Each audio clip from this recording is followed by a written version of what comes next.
Algo de novo ou simplesmente um déjà vu da semana passada?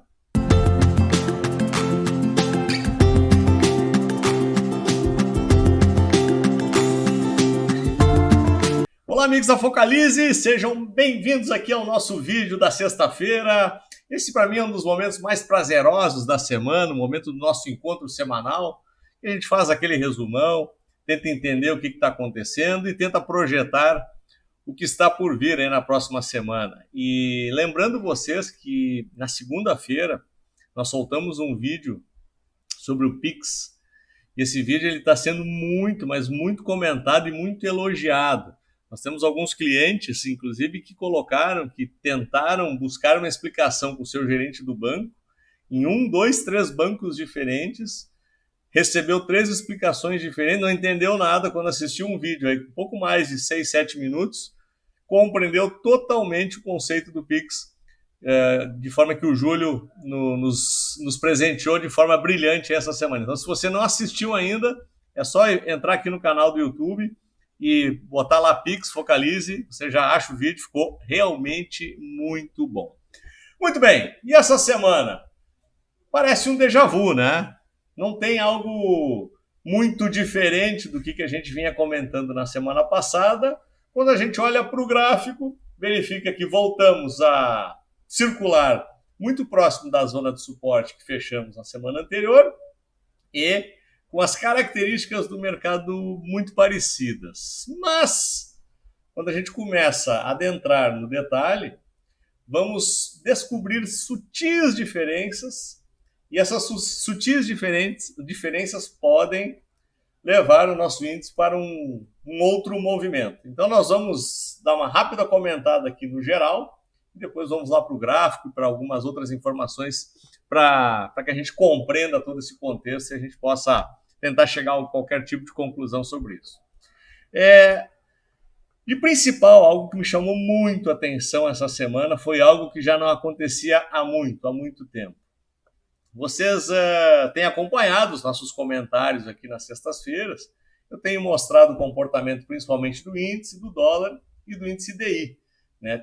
Que é importante a gente dar uma avaliada como é que está a pressão sobre os juros, porque isso demonstra um pouquinho como é que está o humor e como é que está a afeição ao risco. Então, quando a gente vê a taxa futura abrindo, o limite de risco, ou o prêmio de risco aumentou, né? E é o que a gente tem verificado.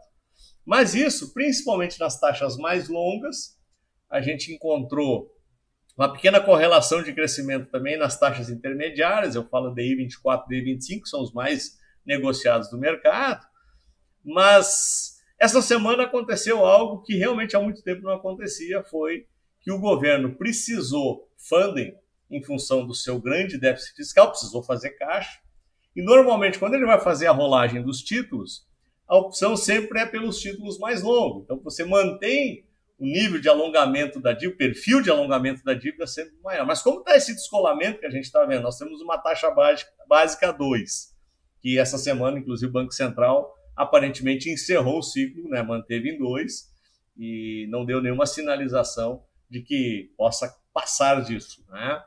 Mas você tem a taxa básica em 2, e você tem um DI 30, por exemplo, em 7,5, como a gente está vendo nessa sexta-feira, existe uma disfunção muito grande, uma abertura muito grande nas taxas. E o governo, obviamente de forma inteligente, resolveu tentar fazer a rolagem com um endividamento um pouco mais curto. E o que aconteceu com o mercado? O mercado passou a exigir um prêmio de risco por título curto. E nós tivemos o DI com um spread de 105%, então que são as famosas LFTs. Então as LFTs chegaram a bater a 105 do CDI e nós tivemos um deságio, um PU menor nos fundos DI. Talvez você não tenha observado, se você principalmente é na pessoa física, a gente não costuma acompanhar muito de perto, até porque a taxa hoje está muito baixa e a oscilação ela não é muito representativa. Mas se você é um financeiro de uma PJ, por exemplo, você tem o caixa, capital de giro, em alguma aplicação ligada a CDI ou até mesmo em LFT, você depois de muito tempo, se você faz um controle de tesouraria, você vai ver que seu dinheiro nesse tipo de aplicação, que em tese, né, o famoso overnight, deveria subir todo dia, essa semana teve 2 dias que ele baixou, né? E isso é um pouco preocupante, porque cada vez a questão fiscal se torna mais importante, vai se estendendo a cada semana as soluções, as reformas não vêm, não se fala de onde vai se tirar o dinheiro para dar conta dos gastos que estão por vir aí, de todo o Estado brasileiro, e os investidores, evidentemente, começam cada vez a cobrar um prêmio de risco. Então, a realidade começa a descolar, né, dessa imagem que a gente tenta transmitir, não, que está tudo sob controle. Isso, sem dúvida nenhuma, começa a se refletir no preço dos ativos, como a gente já vai ver em seguida. Então, apesar de parecer um déjà vu, veremos imediatamente que não necessariamente é um déjà vu. Então, vamos colocar aqui o gráfico do índice Bovespa, a gente já vai começar a buscar algumas sutis diferenças aqui. Bom, semana passada nós tivemos uma queda de 2,84, essa semana já tem uma diferença que caiu só 0,7, e essa queda se deu exatamente agora, porque até 4 da tarde ainda tínhamos uma pequena alta, então o índice teria fechado em alta. Mas, reparem, estamos no mesmo patamar, estamos com a segunda semana do high-low em venda, a média de 9 permanece virada para baixo, apesar de não termos marcado nova mínima. A cabeça do pivô continua na faixa que eu desenhei na semana passada, nos 97,5. E reparem que agora a média de 21 e 55 estão exatamente no mesmo patamar. Então, aqui tem déjà vu. Permanece sendo 97,500. Aquele fio, né, do título do nosso vídeo, né, pendurado por um fio, esse fio está ali nos 97,500. Então, isso não mudou nada. Agora, quando a gente olha para o dólar, deixa eu pegar aqui e botar o dólar para vocês darem uma olhada, o que a gente vai encontrar? Na semana passada, nós víamos uma figura ainda sem muita certeza para onde nós iríamos caminhar. O dólar caminhando acima da média de 21 semanas, no diário, ele tinha inclusive montado um pivô de baixa, deixa eu botar o gráfico diário do dólar, eu só tinha montado um pivô de baixa e caminhava a passos largos para buscar aquele suporte no 5,10, no high-low aqui, essa escadinha vermelha, como vocês podem observar, módulo venda, então a terciária do dólar estava de queda. Olha só o que aconteceu no pregão dessa sexta-feira. E isso aqui é preocupante. Isso aqui pode mudar um pouco a percepção do que está por vir, né? Se nós não tivéssemos tido esse pregão desse formato, talvez eu manteria o viés da lateralidade.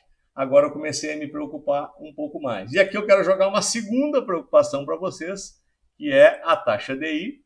Vamos colocar aqui o DI 24 para a gente dar uma olhadinha.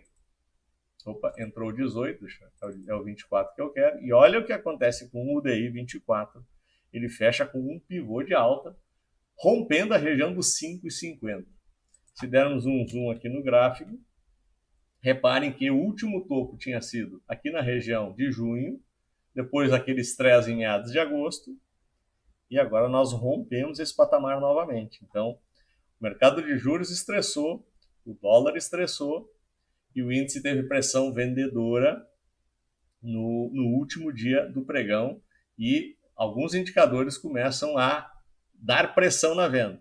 Eu tinha, na semana passada, praticamente um empate técnico, né? Vocês lembram, quem assistiu o vídeo, quem não assistiu até dei uma olhada lá, a gente falava de alguns pontos que davam suporte e outros pontos que indicavam correção. Isso acabou trazendo essa lateralidade na semana que estamos fechando hoje. Essa balança pendeu um pouquinho mais agora para a pressão vendedora. E agora eu quero mostrar uma outra coisa aqui para vocês, que essa sim talvez possa acentuar um pouquinho mais a nossa preocupação. Vocês lembram que eu coloquei alguns ativos, principalmente da área de tecnologia, na semana passada, lá nos Estados Unidos? Apple, Microsoft, Tesla estávamos ali tentando se segurar no pivô. Olha o que aconteceu com o S&P. Olha onde é que está. Se perder a região dos 3,280 na próxima semana, pivô de baixa no índice americano. Vamos dar uma olhadinha. Dow Jones. Mesma coisa. Reparem, olha só onde é que nós temos. Aqui está um pouquinho menos, porque Dow Jones tem menos ações de tecnologia, e a S&P reúne algumas ações de tecnologia, então ele acabou puxando um pouquinho mais para baixo. Olha isso aqui. Olha a Nasdaq. Já chegou a flertar na mínima, mas agora no fechamento recuperou a região de suporte, mas também ameaça um pivô de baixa. E olha o que aconteceu com a Apple, pessoal. Montou pivô de baixa. O que está segurando a região de preços é a LTA longa, né? Ela vem testando aqui uma linha de tendência de alta, e ela está exatamente na linha de tendência de alta, apesar de ter montado um pivô de baixa e ter perdido a média.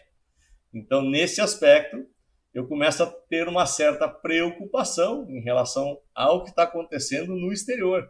E, normalmente, aqui eu sempre tenho uma brincadeira que eu faço com vocês, que quem costuma mexer o rabo é o cachorro, e não o rabo mexe o cachorro. E aqui, infelizmente, o Brasil é o rabo, né? Então, se nós temos, observando o comportamento dos ativos de risco no exterior, a gente vê um comportamento de testes de região de suporte. Está tudo muito parecido. Se nós pegar o índice europeu, tá, aquela linha lateral, ela está muito parecido com o que está acontecendo aqui com o Ibovespa. Nós estamos novamente pendurados por um fio. Os suportes foram perdidos? Não, não foram. Suportes foram feitos para ser testados. Se segurarmos na próxima semana ainda acima de 97.500 pontos, ainda resta a esperança de mantermos a tendência lateral e não sofrermos uma pressão vendedora um pouco mais forte. Ficou um pouco mais perigoso do que na semana passada. Tudo que eu mostrei para vocês na semana passada levava para talvez esse modelo de lateralização. Hoje já está pendendo a balança um pouquinho mais para a pressão de venda. Então, a gente precisa ficar muito atento. Na semana que vem, talvez seja uma semana muito importante de determinar como é que serão as próximas semanas do nosso principal índice. Talvez a gente entre num movimento corretivo um pouquinho mais forte. Ok, pessoal? Então era isso. Mais uma vez, muito obrigado aí por participarem com a gente. Se gostaram, dá um like. Não deixem de compartilhar. Lembrem do sininho para vocês serem notificados. Lembrem de fazer parte do nosso grupo do Telegram. O nosso e-book de análise gráfica está aqui disponível para vocês também. Aproveitem, é gratuito, tem uma aula liberada. Ou seja, ensinamento não falta. Então, conto com vocês. Desejo a todos um ótimo final de semana e vejo vocês no nosso próximo vídeo. Até lá!